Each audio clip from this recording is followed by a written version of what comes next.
PR Connections Radio presents. I guess you can be very successful without one, and probably some people do. But I would not have accomplished anywhere near what I have accomplished without a mentor. I have had a number of mentors, and my whole life has changed dramatically. I went from going nowhere to having a business that operates all over the world. If you want to win in a big way, you want to get a mentor. It's almost like getting a direct pipeline from their mind to your mind, where you're gaining all their wisdom, all their experience, and all the studying that they've done over a number of years. And like that, you get it all in a short period of time. Are mentors important? Well, I'm going to tell you, mentors literally changed the course of my life. Let's take a look at what thinking into results is and what it could do for you, how it came about. You see, my life had changed dramatically. I went from earning nothing to earning over $1 million a year. And I was sitting one day and I was thinking, how did all this happen? Do you know, I was reading Think and Grow Rich. I was studying Earl Nightingale's material. But a lot of people have read those books and studied Earl's material. And they weren't accomplishing what I was accomplishing. So I had to ask myself, what am I doing so different? You see, I had been raised to believe if you're going to earn a lot of money, you've got to be really smart. I was earning over $1 million a year, and I didn't think I was that bright. I was also raised to believe if you don't go to school, you can't win. Well, I hadn't gone to school. I went to high school for about 2 months. I didn't have a good job. I owned the entire company. If you want to be happy, healthy, and prosperous, it's all here. Thinking into results is going to show you how to get it. If what I've said really triggered something in your mind and you're thinking maybe, contact the certified PGI consultant. Hit the button, leave the information. Do yourself a favor. Sit down and talk to them about what this program can do for you.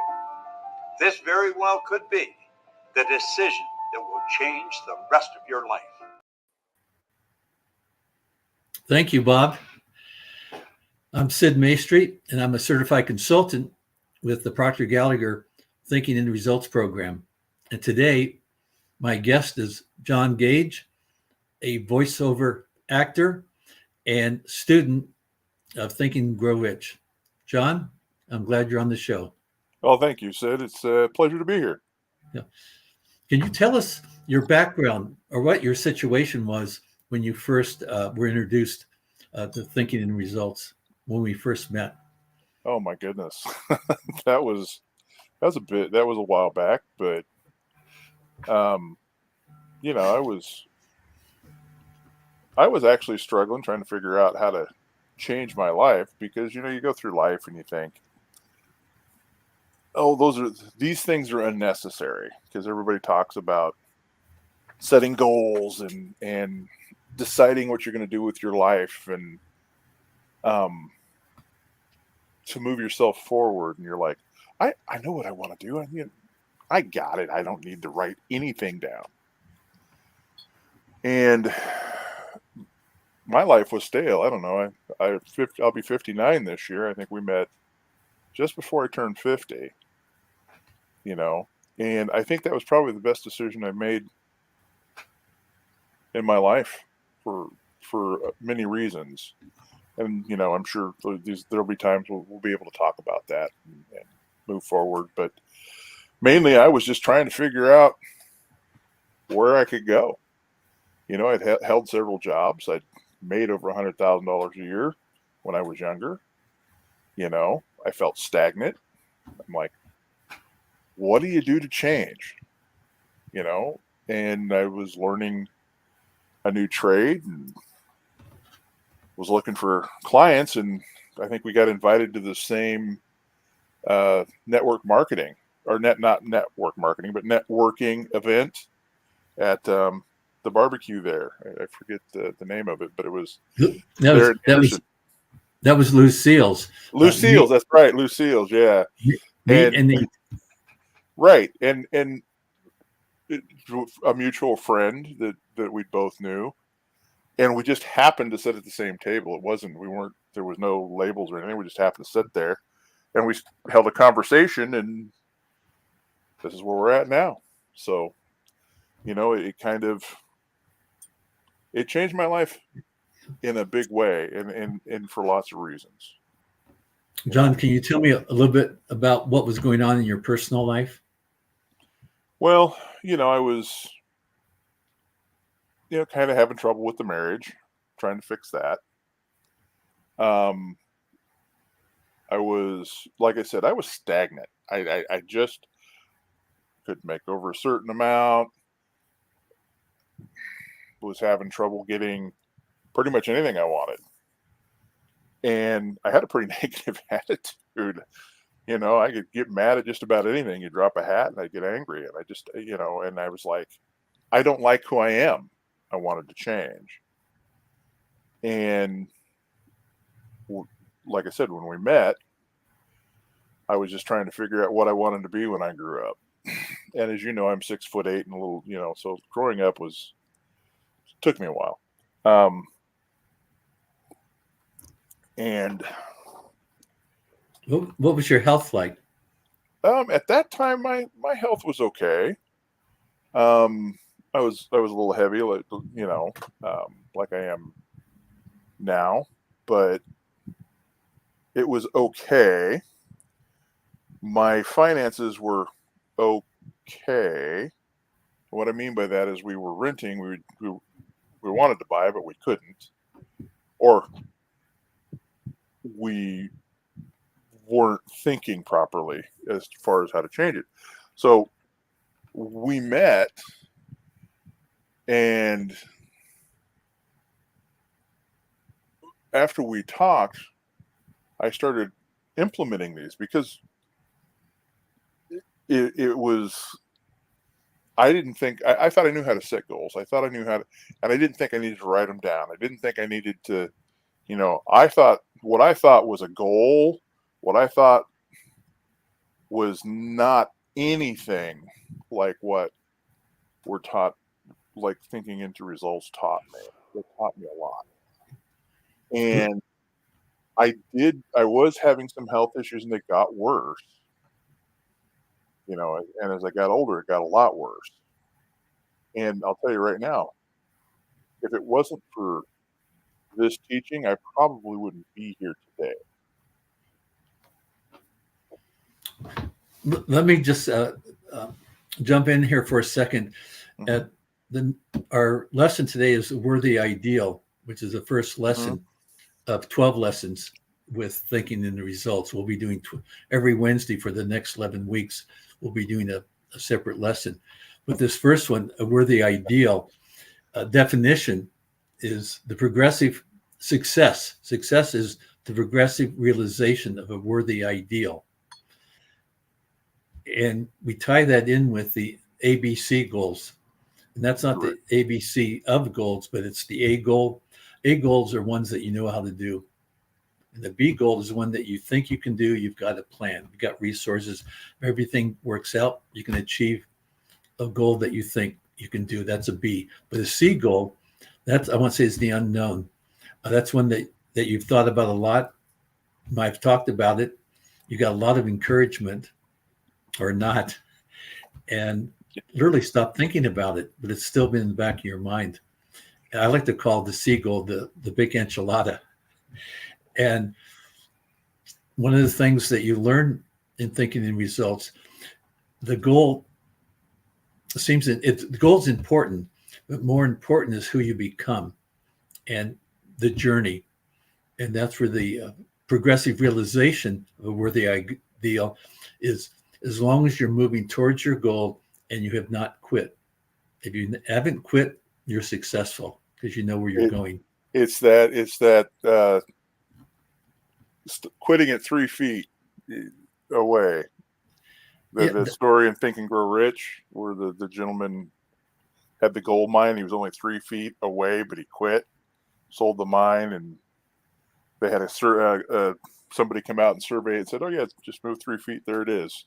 And that's all they had to do was move 3 feet. So that's kind of what you're talking about, right? Is that, and that's how I understood it. No, that's exactly it.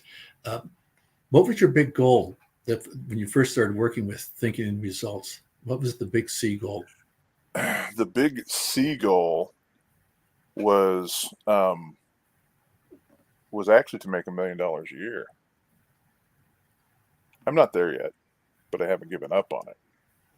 Do you have a plan?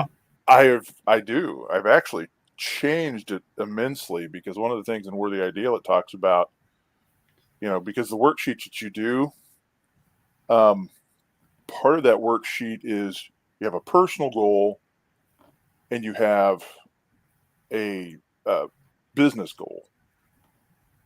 And the one thing I didn't understand when we first started is that you need to tie those two together. Without tying them together, it's a hindrance to some extent. And like you said before, having support makes a big difference. And I have a much better support system than I did when we first met. But, like I have and then I had to figure out what I had these goals, and the one goal is to make $1 million a year. And I had to go, and my personal goals, were to buy certain things and to lose weight. But that's not specific enough. And making $1 million a year isn't specific enough.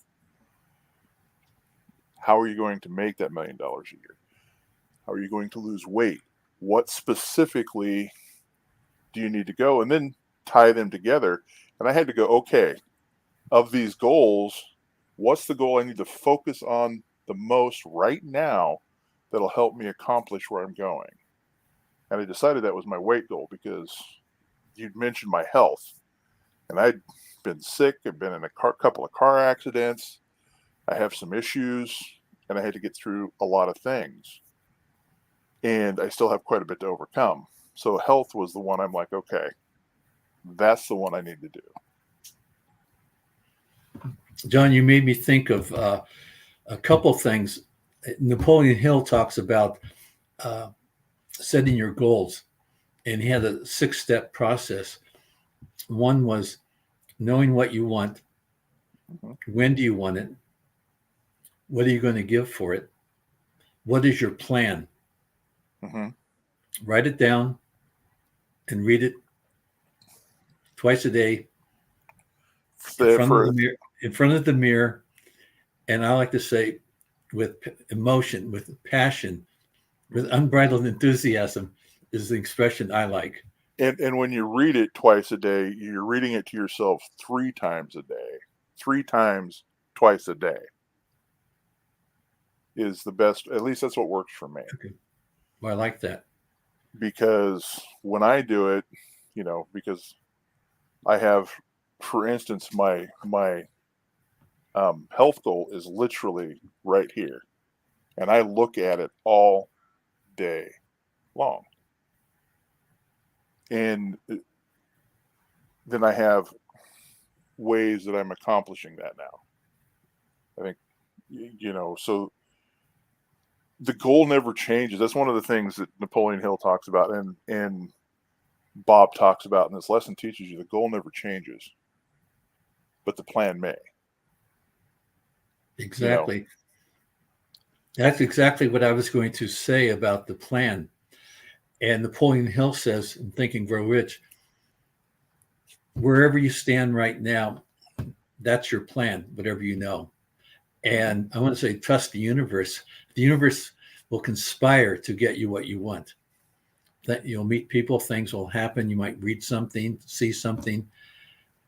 But the fact that you're thinking about it, another thing that Napoleon Hill discovered in all his research, the common denominator of every successful person is what they think about all day is what they become. That's part of the reason this is right here.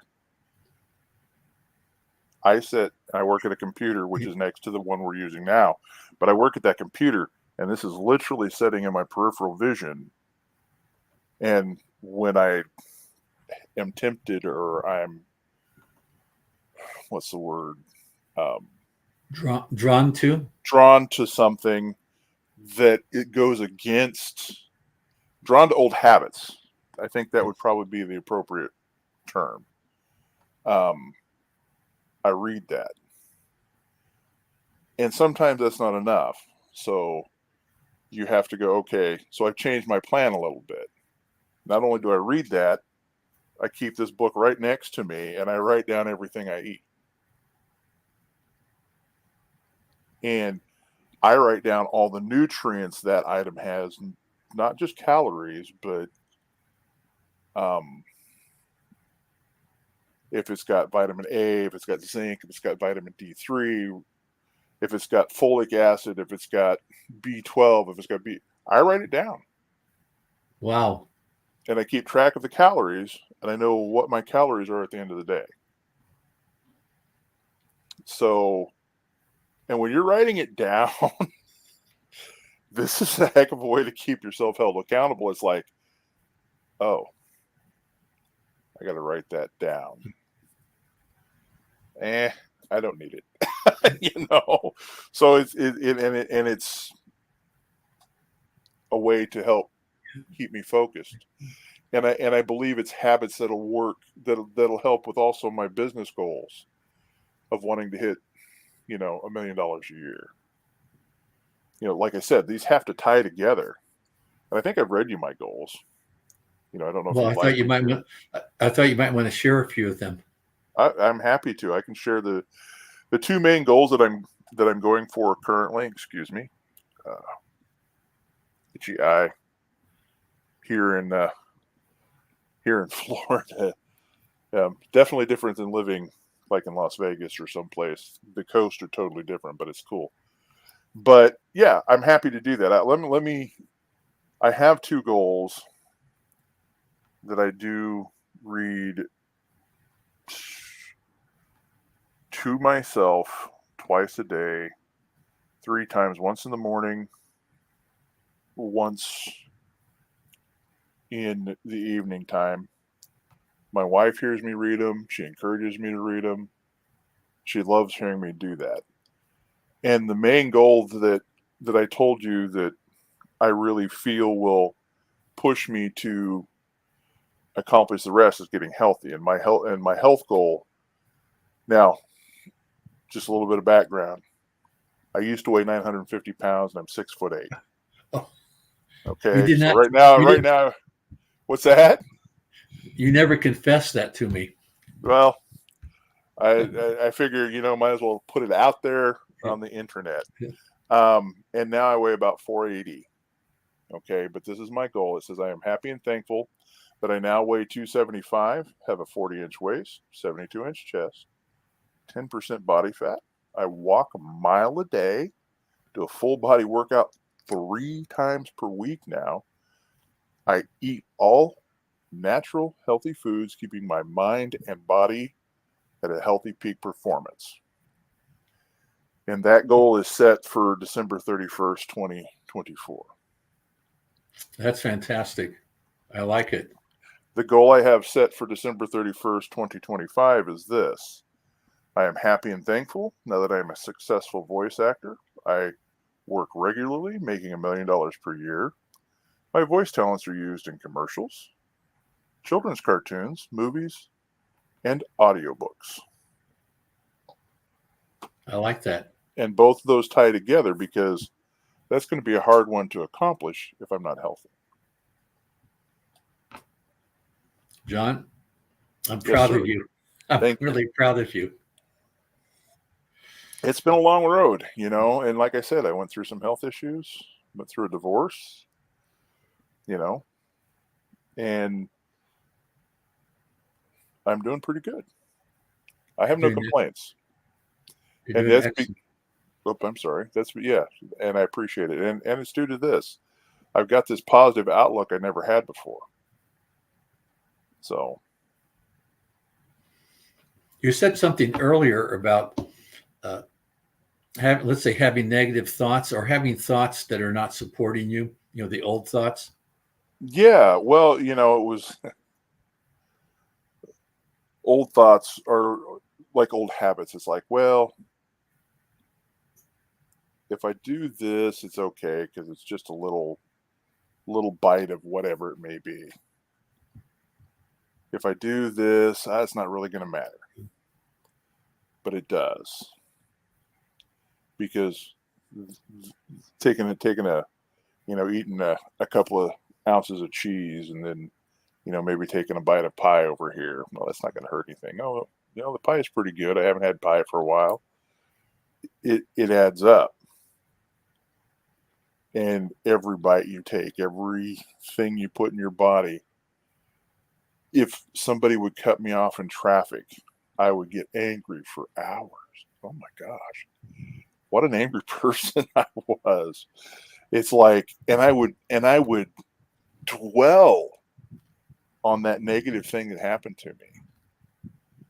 And now it's like, oh, okay, well, I hope they don't hurt any. At least nobody got hurt, and I hope they don't hurt anybody. I mean, and for an instance, November 6, 2022, coming back from Disney World, doing 70 miles an hour at 12:30 at night. My wife and I were rear-ended. It totaled my vehicle, and that person drove off. And I have several medical issues because of that. But I get up every day, I smile, I work a full day, and I don't hold any ill will to that person. And to this day, I can be cut off in traffic. And I'm just using this as an example because it was something I would really had a bad habit. Really, it was bad. And you've ridden with me. So, and now it's like, oh, okay, at least nobody got hurt. And then I just drive on. John, I don't dwell on it anymore. So it's, yes, sir. John, I want to bring up another word of what you're describing, and that is you change your paradigm. Yes. And I'm bringing that up because I believe a lot of people don't really understand what a paradigm is. Or I should say our interpretation, Bob's interpretation, and that our paradigm is a collection of habitual habits that often we didn't plant them in there. They came to us genetically. They came through our environment growing up. And now we're adults, and to change our paradigms, change your outlook on life, is at the heart of thinking and results. It is. Change your thinking, change your results. Yes, sir. And we have exercise, and we show you how to change your paradigm. I like to say replacing a negative behavior with a positive behavior, or a negative thought with a positive thought. Then creating those positive affirmations that are the polar opposite of getting angry at another motorist. To now, I personally have the thought when someone cuts me off or goes racing by, I'm thinking, I don't know what's going on in their life that day. You don't. They could be taking their wife to the hospital to have a baby, or there's a policeman behind them. Yeah. You never know, and it's like you talked about putting stuff out there for the universe because to support one of the things that I deal with is a lot of pain. And remember, I told you that the insurance company doesn't cover everything now. I think I told you that in private. But they don't want to cover everything because, well, they just don't feel it's medically necessary. But I'm like, okay, so insurance company isn't wanting to cover it. I need to reduce the pain in some fashion so I can function because I need to get this done. I need to obtain this goal, which is lose weight and get healthy. How's that going to happen? Well, pain is a hindrance, and I'm sitting here trying to figure out, okay, what can I do? And you called me, remember? And it'd been, 6 months since we talked? Probably. And now I wear these patches. I don't think you can see it because it blends in with my arm really well. But My father-in-law is hurting. I sent him some patches, and he's like, "These things are amazing." Can you tell So, us? Can you tell us a little bit more about the super well, patch? the patch, yeah, the super patch. It's kind of like, the best way to describe it is it's like a temporary disposable acupuncture, for lack of a better word, because it doesn't use any chemicals. But since that accident, I had nerve damage in my eye, and it would cause the left side of my head to go numb and my shoulder to severe pain. And this removes at least 60% of that pain. So I can function. I can get up. I can do a little bit of exercise. I can go to the pool and exercise. So there's things I can do, and I can concentrate better. So that's what that one, and it's just the one patch, But my father-in-law was hurting, so I sent him some patches. What, I said, "Here, give him a shot." what's the other one? What's the other one you're using, John? Right now, the only one I'm using is the pain patch, but I have used the this one's the freedom patch. What's the other one? It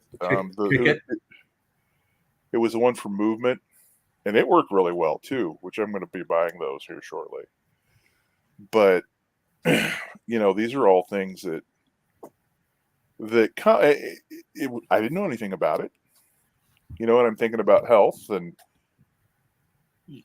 things start coming your way, and that's my point.